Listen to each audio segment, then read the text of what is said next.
মিলাদুন্নবী মানলাম, তো ঈদে মিলাদুন্নবী, এই ঈদ কোন ঈদ? আরে বেটা, ঈদের অর্থ কি? আসরুরুল আয়েদ, যে আনন্দটা বারবার ফিরে আসে তাকে বলা হয় ঈদ। কেউ যদি বলে ঈদুল ফিতর, ঈদুল আজহা, দুই ঈদ ছাড়া কোনো ঈদ নাই, আমি বলবো সে হাদিস সম্পর্কে নিরতিশয় অজ্ঞ। কারণ প্রত্যেক জুমার দিনকে ঈদের দিন বলা হয়েছে, আরাফার দিনকে ঈদের দিন বলা হয়েছে। হাদিস থেকে দেখা যায় আরাফার দিনটা ঈদের দিন, জুমার দিনটা ঈদের দিন। তাহলে দুই ঈদ ছাড়া ঈদ নাই, এটা সেই বলবে কোরআন হাদিস সম্পর্কে যার সঠিক জ্ঞান। যে ঘটনা ঘটে একবার, মনে পড়ে বারেবার, মনে পড়ে যতবার, আনন্দ লাগে ততবার, তাকে বলা হয় ঈদ। মিলাদ মাহফিলকে অস্বীকার করা বেঈমানের কাজ, অমনোযোগী থাকা গাফেলের কাজ, ঠিক না? আরেকটি শব্দ নিয়ে খুব বাড়াবাড়ি হয়, মিলাদুন্নবী মানলাম, তো ঈদে মিলাদুন্নবী, এই ঈদ কোন ঈদ? বলে বলে না? আরে বেটা, ঈদের অর্থ কি?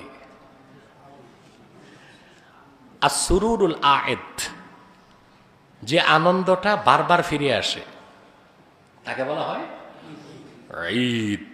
বহুবচন আয়াদ, আসলুহু মিনাল আউদ। হ্যাঁ, এটা সংজ্ঞাটা আমি নিজে এভাবে দিয়ে থাকি। কেউ যদি বলে ঈদুল ফিতর, ঈদুল আজহা, দুই ঈদ ছাড়া কোনো ঈদ নাই, আমি বলবো সে হাদিস সম্পর্কে নিরতিশয় অজ্ঞ। কারণ প্রত্যেক জুমার দিনকে ঈদের দিন বলা হয়েছে, আরাফার দিনকে ঈদের দিন বলা হয়েছে। সুবহানাল্লাহ। আরাফার দিনকে, জুমার দিনকে। সুনান তিরমিজিতে একটা রাওয়ায়াত এসেছে, বিভিন্ন হাদিসের কিতাবে আছে ভিন্ন ভিন্ন শব্দে। ওয়ান আব্দুল্লাহ ইবনে আব্বাস রাদিয়াল্লাহু তাআলা আনহুমা আন্নাহু ক্বারাআ আল ইয়াওমা আকমালতু লাকুম দীনাকুম ওয়া আতমামতু আলাইকুম নি'মাতি ওয়া রাদিতু লাকুমুল ইসলাম দীনা।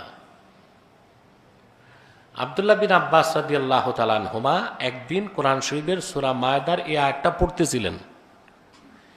এই আয়াতে আল্লাহ উম্মতে মুহাম্মদীকে মহা খুশির খবর দিয়েছেন। আল্লাহর হাবিব সাল্লাল্লাহু আলাইহি সাল্লাম 23 বছর দ্বীনের দাওয়াত দেবার পরে আল্লাহর হাবিবের রক্ত ঝরা দ্বীন ইসলামকে আল্লাহ পরিপূর্ণ করে দিয়েছেন। ঘোষণাটা আল্লাহ দিয়েছেন আরাফার ময়দানে। আল্লাহর হাবিবের সামনে 1 লক্ষের উপর সাহাবী দাঁড়িয়েছিল।